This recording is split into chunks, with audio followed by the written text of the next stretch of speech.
Welcome to part 4, which was immediately filmed after part 3, so we didn't change our shirt, but it'll still go up on a separate day. What is up, guys? We're going to be talking about the Endymion engine as a whole, for what I've read so far, along with some other interesting stuff to kind of talk about. The metagame might be a little bit stale, but that doesn't mean that there's not little interesting things happening within. So show me some likes on this video, and who's to say that we won't have a part 5? Kind of depends on the mood I'm in. Alright guys, let's dig into this discussion, shall we?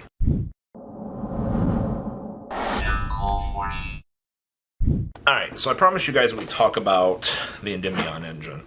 And I slammed the Endymion engine pretty hard at the beginning of its lifespan. I'm going to be honest with you guys. I didn't like the cards. But with the way that the engine is kind of... It's one of the more expected things to kind of, I guess, come out as of late.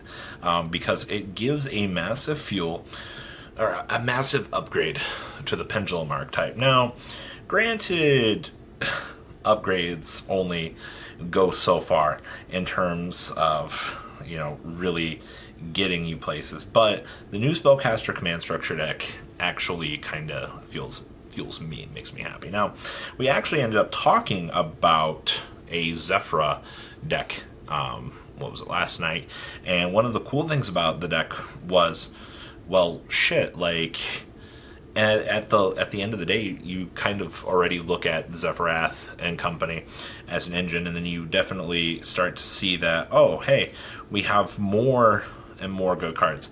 Now, the Supreme Big Guy, as I'm going to call him, actually coming in at, God, 2,800.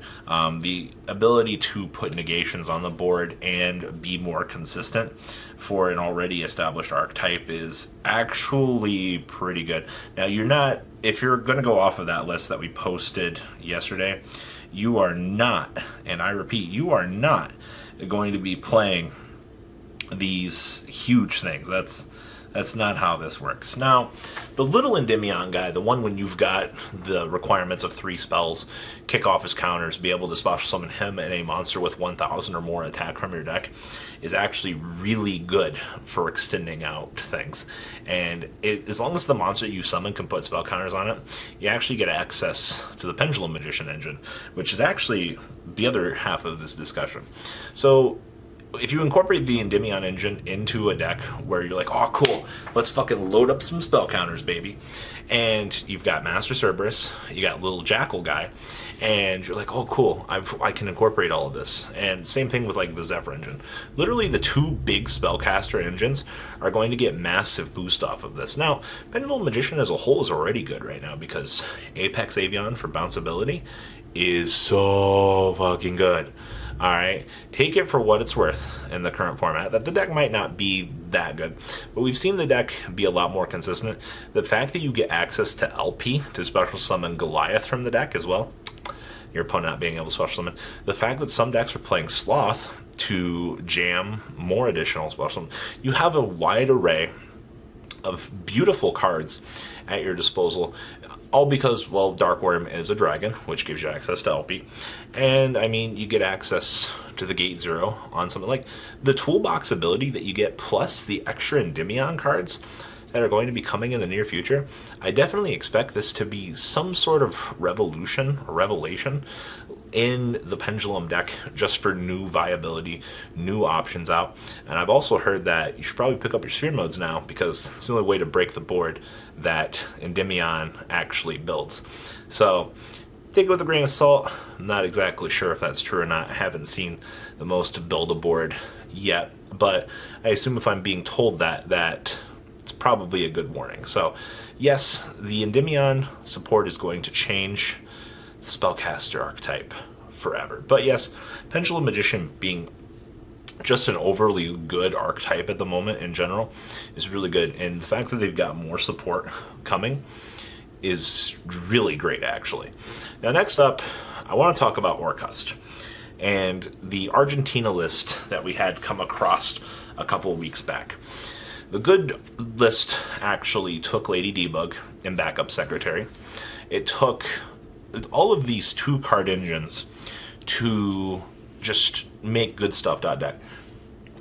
If you guys remember the concept of good stuff deck from the OCG, I actually just think it was good shit deck. But you combine all of these good cards together. So Backup Secretary, Lady Debug, all meet the requirements to step into Cerberus.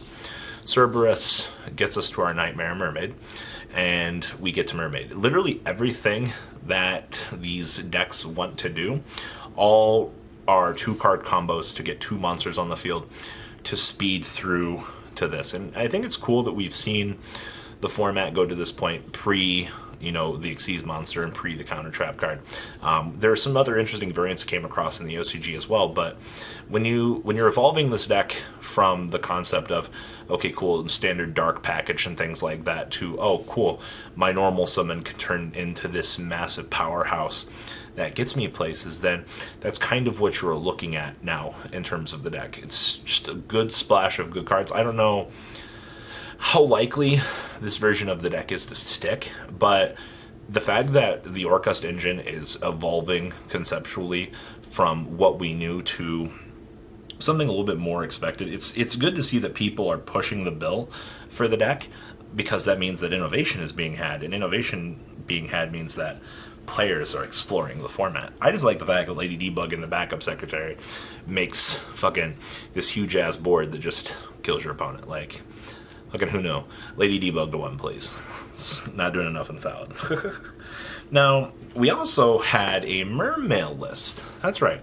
We had a Mermail list come across the top tables. And let me tell you, when was the last time we saw Mermails do anything? Oh wait, trust me, I got all day for this. Like, we haven't seen Mermails do anything. So the list that we saw come across the table was standard Lightaseka. Pretty much the same thing that Burning Abyss was trying to do.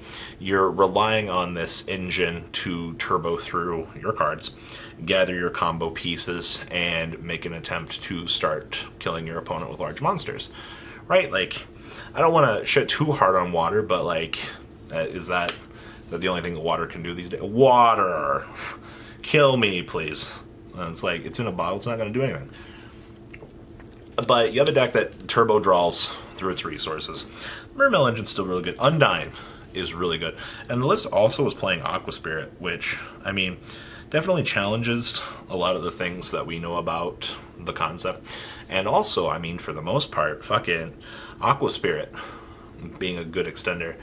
And once again, just grab all your combo pieces, the deck, put your board on the field, and go, baby. We did it. Like, Water's just got too many consistency issues. I think this deck got second at a regional. I believe it was in Argentina. I could be wrong about that, but it was somewhere out in that part of the world. Now, like I said, deck's got consistency issues out the ass. You're a going second deck, which already doesn't bode well with me as it is at the current point in time.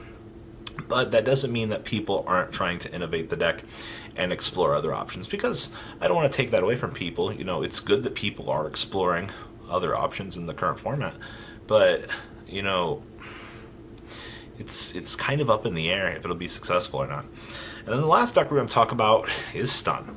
I'm talking about the Attack of the Giant card list, actually, that came across the table. The double Banisher, the double Fossil Dyna, the 3 Inspector Border, and the 2 T-King, changing from 10 monsters down to 9. Ever since that OCG list came out a couple weeks back, and players kind of started to see that, oh, fuck, you know, Stun might not be bad. Inspector Border is still a very good card.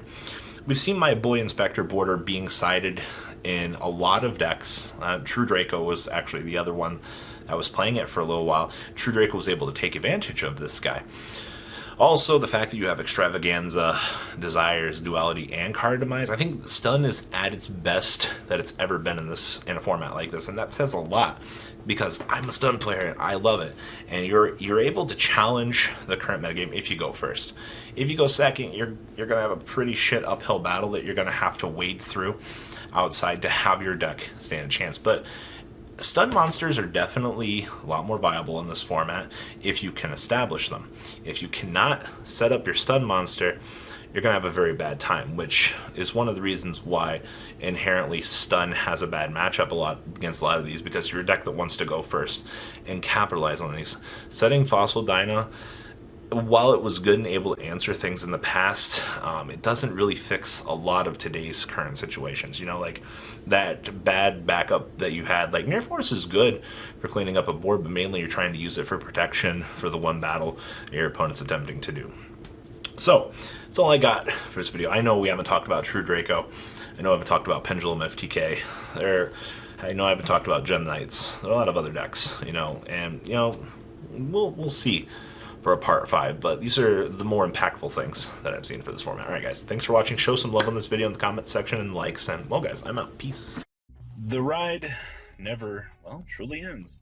Thank you, patrons. Without you guys, I don't know what I'd be wearing in these videos. I might be a Truffle Shuffle incident all over again. Guys, please also check out Vanquil40 for some awesome Vanguard content. Some other interesting stuff you might find up here on the left or in the description as well. Thanks for watching.